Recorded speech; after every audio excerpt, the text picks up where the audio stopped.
jangan lihat baju kami PDI Perjuangan, tapi ketum kami meminta kami untuk mengawal kebijakan Presiden Prabowo agar betul-betul sukses membawa kesejahteraan untuk rakyat. Terima kasih Pak Rudi. Selanjutnya Pak Mufti. Assalamualaikum warahmatullahi wabarakatuh. Terima kasih pimpinan Pak Nurdin Halid, PLN dan Pertamina dan seluruh jajaran yang hadir pada kesempatan hari ini. Terima kasih kehadirannya.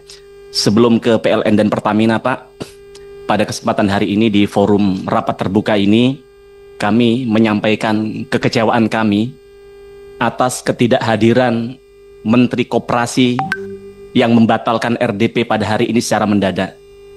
Sungguh kami sangat kecewa itu, Pak, karena soal Koperasi Merah Putih ini sampai detik ini Menteri Koperasi sebagai mitra kerja Komisi 6 sekalipun satu bait kata pun kami belum pernah mendapat penjelasan dari Menteri Koperasi yang bertanggung jawab atas itu, Pak. Di tempat ini kami tunggu, saya dengar hari Senin tapi belum ada keputusan yang jelas. Karena Selasa kami sudah reses dan tidak ada waktu lagi untuk membahas ini. Tidak ada maksud lain-lain. Kami, jangan lihat baju kami PDI Perjuangan, tapi ketum kami meminta kami untuk mengawal kebijakan Presiden Prabowo agar betul-betul sukses membawa kesejahteraan untuk rakyat.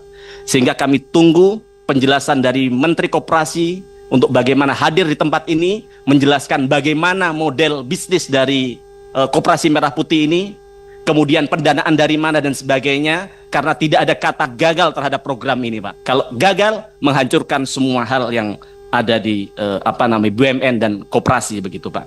Nah, kemudian pertama tentu kami tadi ngapresiasi atas paparan dari Pak Simon, kemudian Pak Dirut, PLN, apalagi soal tadi dipaparkan soal stress test, tentu penting untuk bagaimana memitigasi agar ke depan tantangan ekonomi global yang tidak tentu termasuk naik turunnya dolar yang seperti roller coaster begitu. Tentu ini sebuah masukan bagi kami. Kabar baik juga untuk rakyat, ternyata dengan stress test tadi ternyata ketahanan Pertamina dan PLN cukup baik. Kami apresiasi kepada panjenengan atas hal itu begitu. Nah, pada kesempatan hari ini kami ingin menyampaikan beberapa hal, tapi harapan kami sekali lagi memang cara menyampaikan kami itu seperti ini begitu. Kalau di rapat sebelumnya saya kemudian sampai ditelepon oleh beberapa oknum, dipikir kami marah-marah, tidak. Cara ngomong kami adalah bagian dari kecintaan kami kepada rakyat, kecintaan kami kepada Pak Presiden Prabowo. Karena beliau adalah presiden kami semua. Sekali lagi jangan dilihat kami dari PDI Perjuangan dipikir kita ini tidak pro pemerintah, tidak. Ketum kami menyampaikan bahwa kami semua harus mengawal kebijakan dari Presiden Prabowo agar sukses begitu. Nah, itu yang paling penting.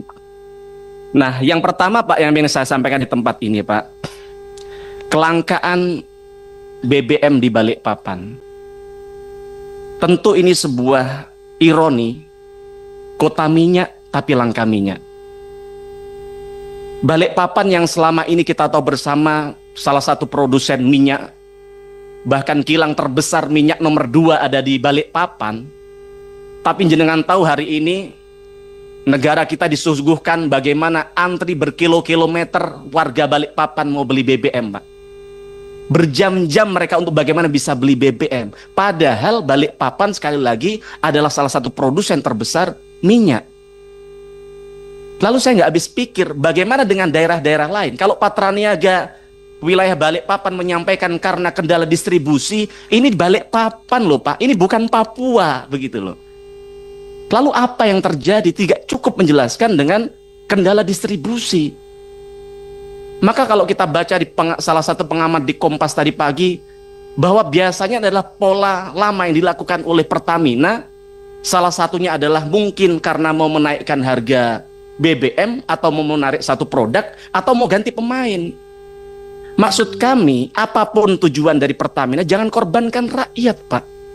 Apalagi di Balikpapan. Ingat cita-cita Pak Presiden Prabowo, bahwa seluruh elemen pemerintah wajib memudahkan segala kebutuhan rakyat. Tapi panjenengan semua sebagai pembantu presiden ya harusnya hadir sekuat tenaga dengan segala daya dan upaya menghadirkan BBM yang terjangkau dan juga mudah didapatkan oleh mereka. Maka pertama yang kami tanyakan, rakyat Balikpapan bisa mengakses BBM dengan mudah, Pak. Ini bukan soal Balikpapan, Pak. Seperti saya sampaikan tadi, Balikpapan pusatnya BBM, tapi langka. Bagaimana daerah lain? Kalau BBM gagal di Balikpapan, akan jadi bom waktu, di daerah lain juga akan terjadi hal demikian. Maka kami ingin tanyakan di tempat ini, ada apa dengan sistem distribusi sebenarnya, Pak? Kami minta dijelaskan soal itu. Kemudian, seperti yang kami sampaikan tadi, bahwa harapan kami, pola-pola, modus-modus tertentu dalam persoalan ini tidak diterapkan agar tidak mencederai rasa keadilan di tengah masyarakat. Termasuk ketika rakyat Balikpapan hari ini kesusahan mengantri BBM, wali kotanya malah pergi ke London liburan begitu. Kadang memang kita ini sensitivitas kita terhadap penderitaan rakyat itu memang kurang kadang begitu. Maka harapan kami bapak-bapak harus punya sensitivitas untuk bagaimana bisa segera merespon hal itu dengan cepat. Kemudian yang kedua, Pak, masih di Kalimantan, panjenengan lihat bahwa banyak masyarakat termasuk di media sosial mengeluhkan soal kualitas BBM. Padahal soal kualitas BBM dari jauh hari, bahkan sebelum skandal Patraniaga yang katanya oplosan itu, saya sudah sampaikan bahwa kualitas BBM dikeluarkan oleh masyarakat. Dan sekarang sampai bulan Maret, April, Mei masih dikeluhkan oleh masyarakat Balikpapan soal kualitas BBM yang ketika motornya mereka diisi BBM berbet, Pak. Bahkan macet di mana-mana motornya. Dan ini bukan 1, 2, ribuan, Pak. Puluhan ribu bahkan. Dan kemudian akhirnya Pertamina Patraniaga dipanggil oleh DPRD setempat menjanjikan akan mendirikan 10 bengkel di 10 kota. Walaupun sampai hari ini belum terrealisasi secara optimal begitu. Tapi apakah dengan mendirikan bengkel untuk memperbaiki motor-motor yang macet tadi selesai? Tidak menyelesaikan masalah.